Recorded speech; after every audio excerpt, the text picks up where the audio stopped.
You said the timeline for Jones, 2 weeks to decide what to do with the title, whether it takes the fight or you're going to strip him. What do you think is more important, to keep the belt there so he can uphold his legacy, or we move the heavyweight division, take the title away from him? Jon Jones called us last night and retired. Jon Jones is officially retired. Tom Aspinall is the heavyweight champion of the UFC. Yeah, conditions. Francis says he changed his mind and he would consider coming back to the UFC. Would you be open to having Francis back? He would consider coming back to UFC if what? One thing I've learned over the years about Francis doesn't always mean what he says publicly. What he says behind the scenes are different than what he says publicly. I'm not a big fan. I would be shocked if Francis ever came back here on lots of different levels. I'm not a fan, and he doesn't always mean what he says publicly. Who is the number one contender right now? So International Fight Week starts Monday in Las Vegas, and Tom will be in Vegas all week with us, so we'll get together with him and figure out what's next. Dana White has officially revealed that Jon Jones gave him a call last night, with a final decision that's sending shockwaves through the MMA world. After months of rumors, vague social media posts, and fights that never materialized, Jones has now made it clear he's stepping away from the UFC for good. The legend has decided to walk away, closing the book on one of the most iconic careers in combat sports history. I mean, I just feel like anybody would understand at this point. Like, you know, I'll retire the heavyweight belt if I have to. It's like, dude, give the guy what he wants at the end of the day, you know? And I'm not talking to Dana directly. I feel like I'm at a place now where, you know, like I want to take what I find to be super fights. I don't want to fight dangerous up-and-comers anymore. I want to fight dangerous, established champions. So Tom can have the heavyweight championship. I don't really care about it.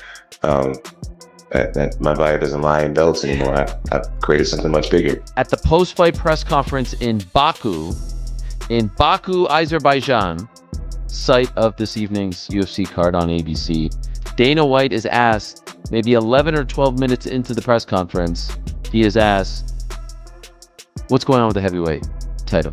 In essence, I'm paraphrasing. And he proclaimed, so he was sitting on this, he didn't even announce it at the beginning. Didn't even start the whole thing with it. Talk about burying the lead. He announces to the world, Jon Jones is retired. He called us last night. He is no longer the UFC heavyweight champion. Tom Aspinall is the heavyweight champion. He is then asked in a subsequent question, all right, well, who is Tom going to fight? He said, oh, Tom's coming to International Fight. We were going to sit with him. You know, we got the meetings, all this stuff. They don't even have that ready. Did they tell Tom even before all of this? They say Jon Jones called him up last night. Coincidentally, 2 days ago, this interview with the Nelk Boys that was shot on Saturday after the DDX card is making the rounds, where Jon Jones essentially says, I'm not so into it. He all but says he's retired. This could have happened 7 months ago. This could have happened on November 17th. The fact that the illustrious career of Jon Jones, the supposed greatest of all time, ends at a post-fight press conference in Baku, Azerbaijan, is a joke. Is an absolute joke. I'm sorry, but this is an absolute joke. Tom Aspinall is going to Las Vegas. At the very least, present him the title. At the very least, do something to make it up for this guy who has been sitting there watching his career just waste away for the past 7 months. Oh, by the way, his last fight was almost a year ago, 11 months. Do something. This is the way it happens. This is the way it happens. Something that could have happened at the post-fight press conference in New York. Jon Jones never wanted to take this fight. And anyone who tells you otherwise is not telling you the truth. As I've said time and again, Jon Jones asked for a lot of money. He asked for the number that everyone was talking about. He's asked for a lot of money, and as I said time and again, he deserved that money. He earned that money. After much negotiation, the UFC got him that money. Did they ask for help? That remains to be seen, but they got him the number. And Jon Jones said he was in. And then a couple of days later, he said he was out. And ever since then, the UFC has been trying to convince him to come back, to take the fight, one last fight. And he said no. He's doing the reality show. He's living his best life. He's doing seminars, all this stuff. He's tweeting away. For some fans, this news hit like a punch, out of nowhere. But for others, it felt inevitable, especially after Tom Aspinall claimed the interim title and sent a clear message.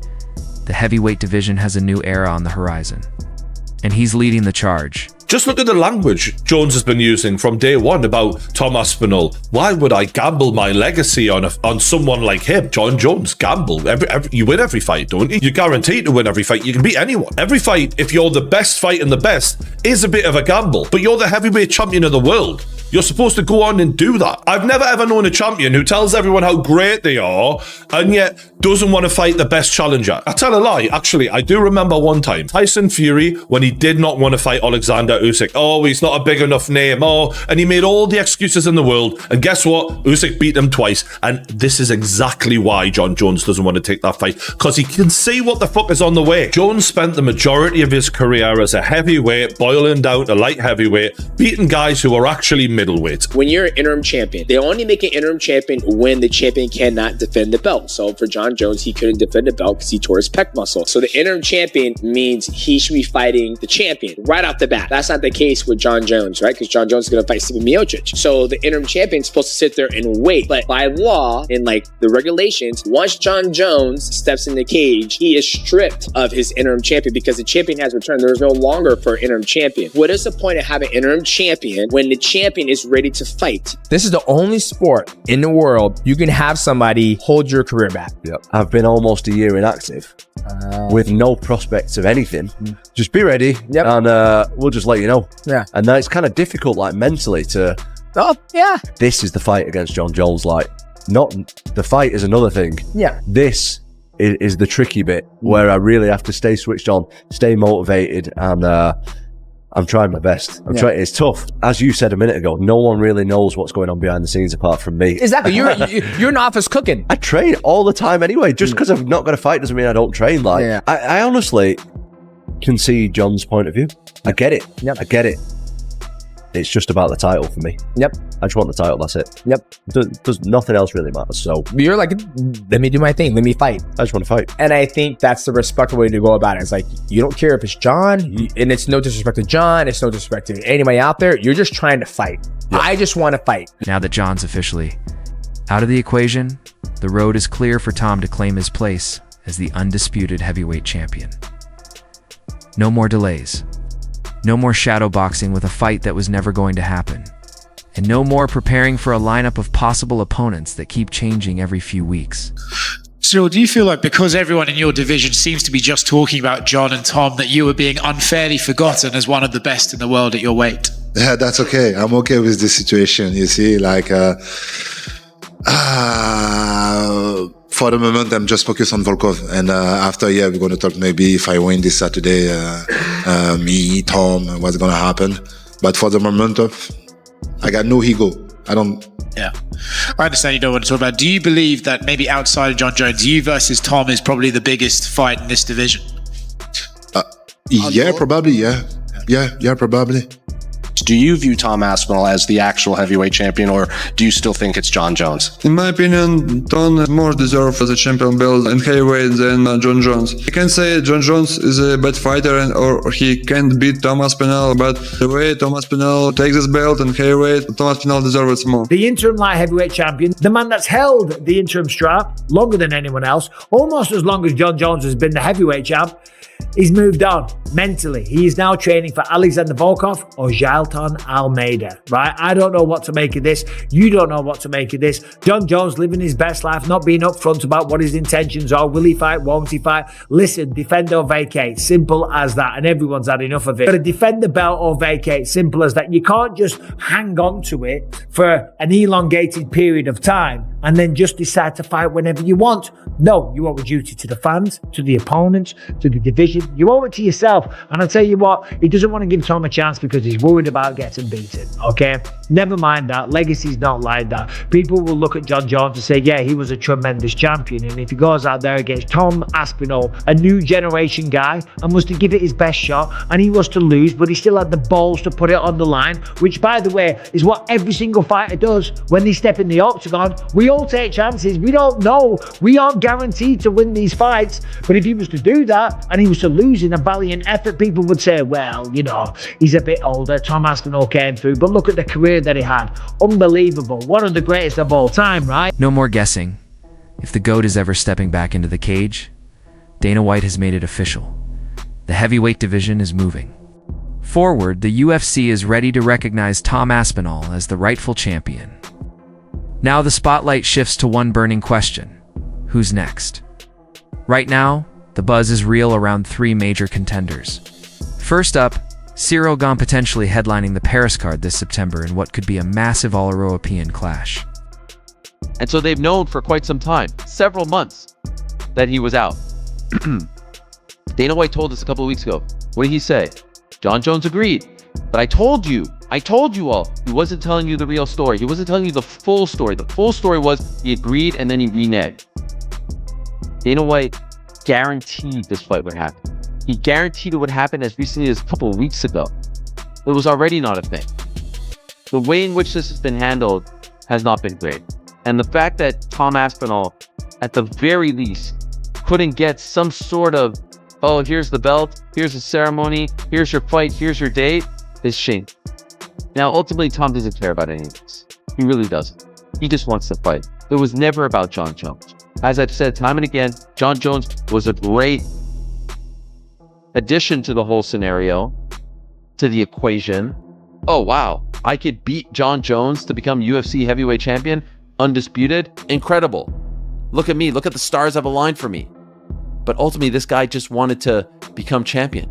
He wanted to prove he was the best. And by the way, he has been the best for the last couple of years.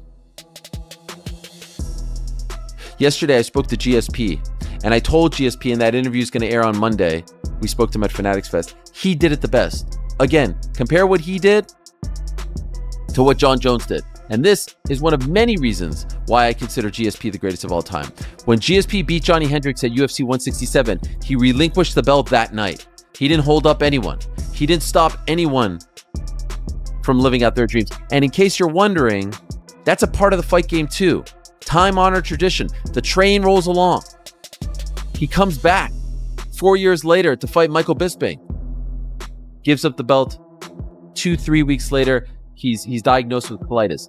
He beat Michael Bisping, who was the undisputed champion at the time. He didn't beat some interim champ or fight for a vacant title, and he didn't hold up the division. That's how you do it. Not this.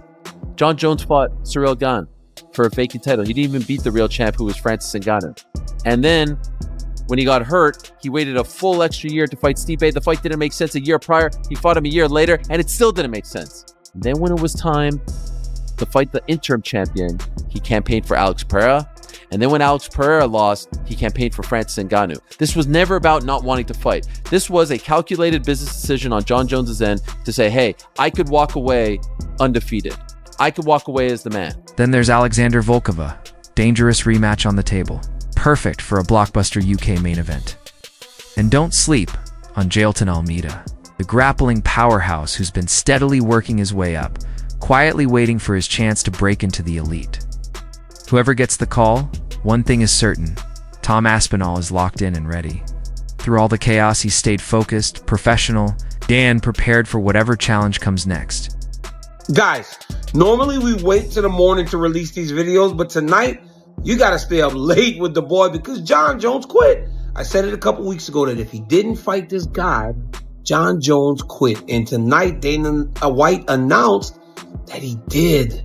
Unbelievable. And then the news coming out of Albuquerque, I got a lot to say. Since I won that fight, he's gone completely quiet, and he'll continue to go completely quiet about me until he retires, because there's no way on earth that he's going to fight me. Not a chance. I will retire Jon Jones without even fighting him.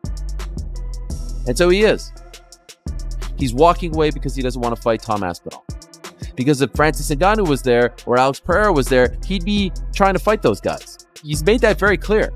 He doesn't want to fight Tom Aspinall. And so Tom Aspinall could walk around now with his chest up, chin up and say, I retired Jon Jones. Tom Aspinall retired Jon Jones. There is no doubt about that. Tom Aspinall's presence is the reason why Jon Jones is no longer the UFC heavyweight champion. Jon Jones said yesterday, the fight doesn't excite me. You can make a strong case that this would be the biggest Jon Jones fight since DC2 in 2017. 2017. That's how long. With all due respect to the Anthony Smiths, the Thiago Santoses, the Dominic Reyes, even Cyril Gane and Stipe. You're telling me those fights were bigger than this? What doesn't excite you about this? That you may lose? Listen, I've never subscribed to the duck stuff, but the way this has been handled has been shameful. It's been shameful. Like I said, UFC got him the money. Once he said no, it was time to move on. Tom Aspinall wants to fight twice this year. He'd like to fight in October and at the end of the year. More likely than not, you aren't getting those two fights. In the prime of his life, when he's killing everyone, beating them by knockout in 60, 70, 80 seconds, he had to sit around and wait for a guy because the UFC didn't want to move on in what was something that could have been determined back in November. It's shameful. And the way Jon is trying to spin this by like, he's such an awesome guy. He's such a great guy. But, you know, he could slip. And there could always be another one. It's shameful is the word that keeps coming to mind. It's conniving. It's unfortunate because Jon does have one of the greatest resumes of all time. He really does. If you think he's the greatest of all time, God bless. You have a very strong case. But in my opinion, George St. Pierre never embarrassed himself, never embarrassed the organization, never cheated, never got caught using PEDs, beat the undisputed champion at 170, beat the undisputed champion at 185, never held up the division, vacated the title when he needed to, came back when he needed to. There's no debate. All these things matter. And yes, he has 2 losses, and yes, he avenged both those. He didn't beg for fights. He didn't play the waiting game. Tom Aspinall just kept grinding, quietly putting in the work. And now, the division is wide open for him to take over. As for Jon Jones, the MMA world is divided. Some say he made the smart move, walking away while still on top and preserving his legacy. Others feel let down, believing he missed the chance to prove himself against the most dangerous rising force in the heavyweight division. But one thing is clear. With Jon out of the picture, the what-ifs are over. No more distractions. No more excuses. This is Tom Aspinall's time. He's motivated, in peak shape, and laser-focused. And whoever steps up to sign that next contract better understand they're stepping in with the baddest man in the UFC's heavyweight class right now.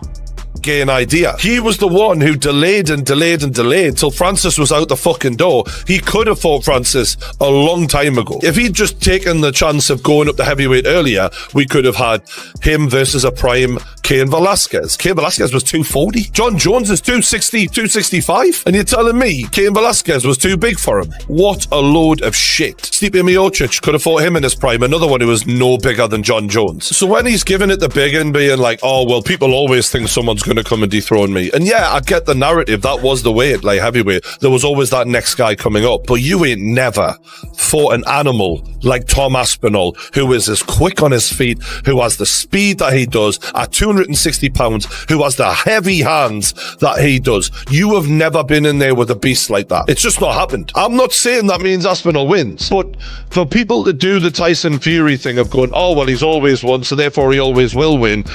Jon Jones or Tom Aspinall. So if you don't know MMA world, sorry to bore you, but Tom Aspinall is UFC's #1 right now. Jon Jones is, he's seen as the best MMA fighter on the planet. Dana White's got a massive following, says he's unbeatable.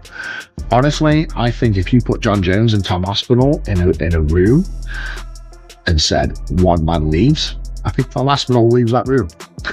I genuinely do. I think Jon Jones, I can't badmouth the guy. He's got an amazing record, but he's definitely ducking Tom Aspinall, 100%. And I think he's even said he doesn't want to fight Tom Aspinall after his next fight. He's pretty much going to retire after this fight, so he's ducking Tom Aspinall. He can say what he wants, but actions speak louder than words. So There we go. Anyway, the answer to that question is Tom Aspinall. Tom Aspinall is kicking Jon Jones. The UFC is about one guy being the champion of each division. I defended the interim once already. It's almost unheard of. That it's unprecedented. I thought it was silly the first time, to be honest. The reason that I did it, the first time I fought Curtis Blades, it went down as a loss. I got injured. The worst moment of my career, one of the worst moments of my life. I wanted to redeem myself and get the legit victory against Curtis Blades because it was unfinished business. Like, that was hurting my ego, and I wanted to prove that I was better than Blades, which I did in the rematch, and I defended the interim. Something else, that particular fight was in Manchester, in my hometown. I wanted to fight in my hometown. I don't know if I'm ever going to be able to do that again in front of a sold out, brand new Co-op Live arena in Manchester, England. I don't know if I'm ever going to have the opportunity to do that again. So for them two reasons, that's why I defended the interim.